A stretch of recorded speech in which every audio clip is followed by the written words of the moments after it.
Welcome, buddy. Listen to me very closely right now because the entire professional basketball landscape has just been hit by a massive earth-shattering earthquake. If you thought the ONC court rivalries were the wildest part of the WNBA season, you are completely mistaken. What is happening right now behind closed doors in the Indiana Fever locker room and the league's front office is absolute pure insanity. Just minutes ago, a massive bombshell report sent absolute shockwaves through the entire sports world. We are talking about the biggest superstar in the history of the league, Caitlin Clark, putting absolutely everything on the line. She has joined forces with Sophie Cunningham to deliver the most unbelievable, jaw-dropping ultimatum directly to the WNBA executives. They are standing shoulder to shoulder, and the message they just sent is crystal clear. If you touch one of us, you lose both of us. Do not even think about clicking away, buddy, because I am breaking down every single chaotic detail of this explosive, unprecedented walkout threat right now.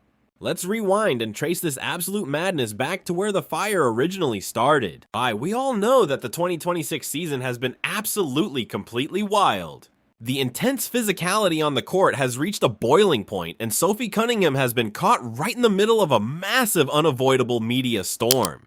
Between those incredibly hard fouls, the controversial ejections, and the absolute chaos that erupted after the brutal hits, the internet has been completely and relentlessly attacking her.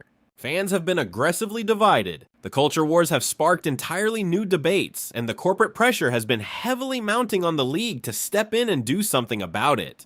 Yeah, I think there was like a shout out for the GOAT here, Diana Taurasi. I think there was like a moment where there was the convergence of a lot of different things.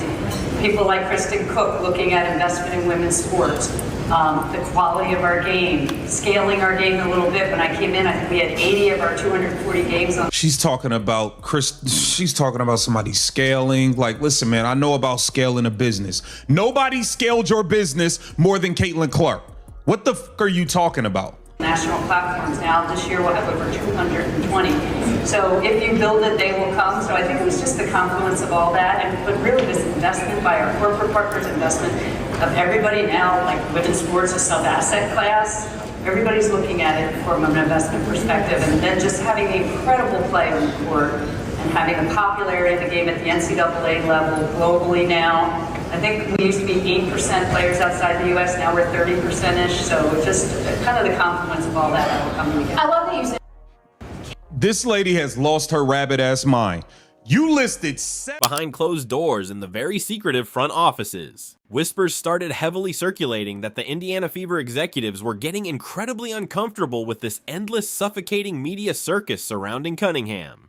Reports began surfacing that emergency discussions were actively happening about potentially benching her, trading her away, or even completely cutting ties to quiet down the negative noise and appease the angry corporate sponsors. The front office thought they could just quietly push her out to save face. But buddy, what those billionaire executives completely failed to realize is that Sophie Cunningham is not standing alone in that locker room. They severely underestimated the absolute loyalty of the most powerful, influential player in the game. Enter Caitlin Clark. We are talking about the absolute generational superstar, the ultimate global crowd puller, and the undisputed, undeniable face of modern women's basketball. When the dark, secretive rumors reached Clark's ears that her trusted teammate and close ally was being actively targeted by league politics and vicious media pressure, she didn't just sit back and stay quiet. No, why? She marched straight up to the executives, slammed her fist on the massive mahogany table, and dropped a completely nuclear threat that had the entire front office shaking in their very expensive shoes. According to the absolute latest bombshell reports, Caitlin Clark made her stance 100% clear. She issued a terrifying ultimatum: if you trade her, I quit. Clark literally threatened to tear up her own massive lucrative contract, pack her bags, and step away from the Indiana Fever and the WNBA entirely if they do not keep Sophie Cunningham. She made it known that if the franchise or the league tries to push Sophie out or fails to actively back her up against these aggressive hit pieces and unfair narratives, she is completely done with them. Next. And I've seen a lot of dudes hooping in it. Really? Yeah, she's nice. Caitlin, as long as she plays her game in the WNBA, She will make so much goddamn money in endorsements. It's gonna be sick. She's gonna change the league. It's the same thing we was talking about last week or the week before last. Like, she is the first of her kind. Yep. She's going to change the WNBA financially. And people make this big fucking deal about like what her salary is. You get paid for what the viewership is now. That's right. If you change the viewership, you make more money. Give it a minute. And Caitlyn's gonna cause so much, like I love the conversation that Caitlyn has already created, especially around Asia Wilson, because Asia Wilson is somebody who should have her own signature shoe. Why? Because she's a phenomenal talent. She is the best basketball player in the WNBA now. And, you know, Asia already got a lot of endorsement deals. She's a New York Times bestseller. She signed to fucking Rich Paul. Like, Nike or somebody should give her a shoe. Adidas or somebody should give her a shoe. Why should she get a shoe?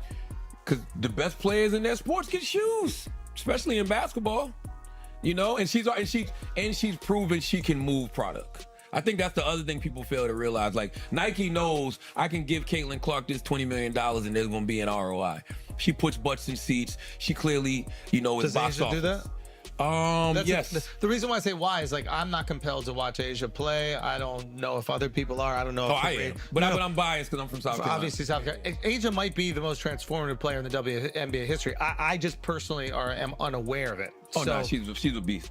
Like, pull up Asia Wilson stats, Taylor. No, I believe you. I guess what I'm saying is like Steph Curry changed the way that people fundamentally play basketball. So he got people to buy a what the fuck was it? Under Armour. Nobody bought that. I bought it. You bought it? 100%. I hooped in that shit. I saw when I was playing in like those basketball leagues in the city, you used to see people in them shits all the fucking time. Really? And this is a Think about the absolute gravity of that for a second, buddy. The golden girl of basketball, the player who single-handedly brought millions of brand new fans, shattered every single television rating record, and sold out massive arenas across the entire country, just told the billionaire owners that she is more than willing to walk away from it all to fiercely defend her teammate. This is a level of loyalty and pure defiance that we have never ever seen before in professional sports. The timeline is absolutely melting down right now. You have major sports networks interrupting their regular broadcasts just to cover this breaking news. Analysts are completely losing their minds on live television, frantically trying to figure out if Caitlyn is actually serious or if this is the greatest bluff in the history of contract negotiations. But if you have watched Caitlin Clark play, you know one thing for an absolute fact. She does not bluff. When she locks in on a target, she delivers. And right now she has the WNBA front office sitting directly in her crosshairs. Buddy, the minute news of this joint unbreakable stance leaked out, absolute chaos and pure panic broke loose at WNBA headquarters.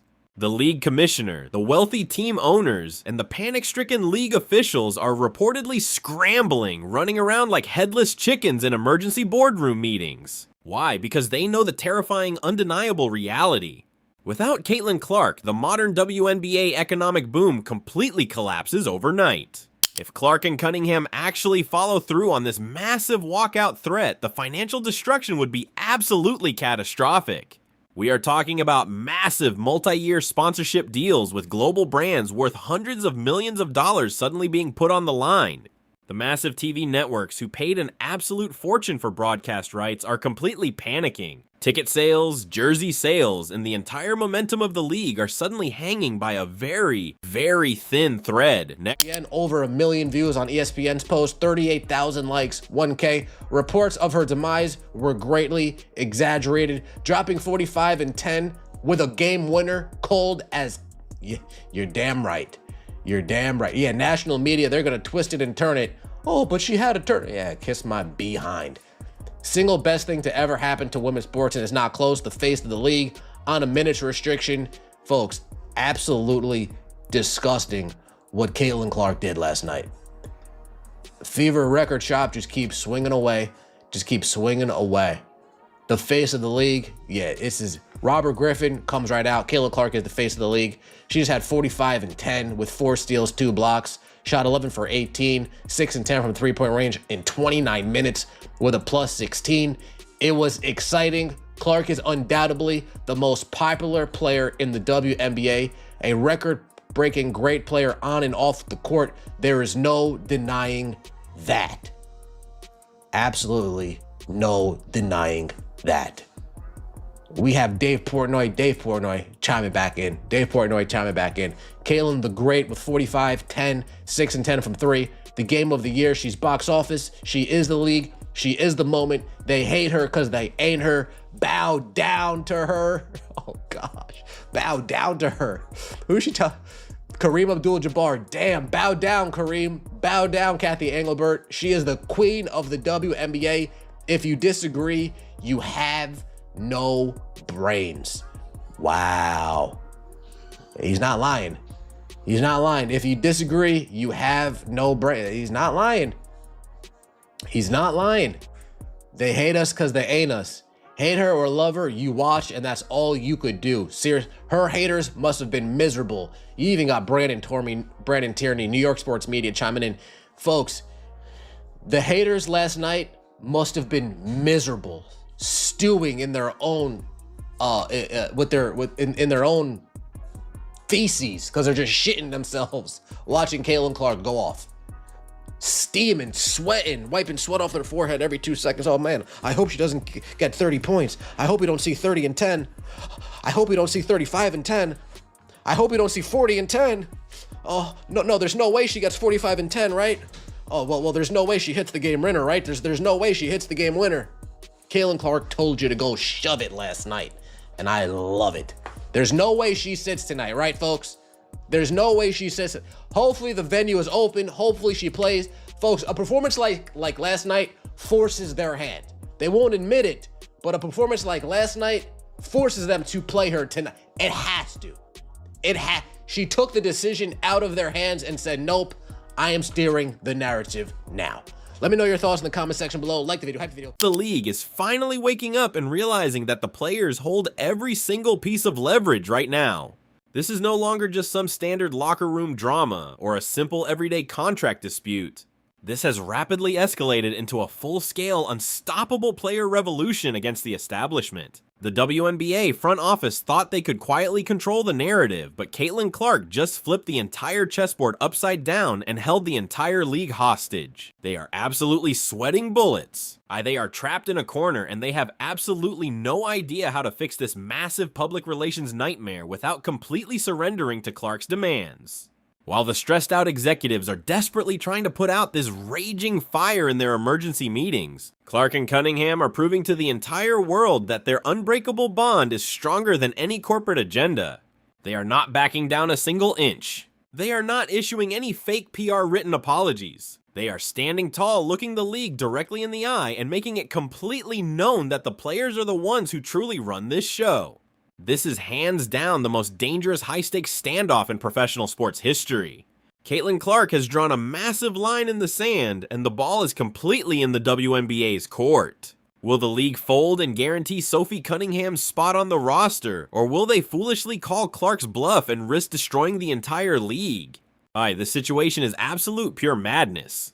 Did Caitlin Clark make the ultimate legendary boss move by putting her entire historic career on the line to back up Sophie Cunningham?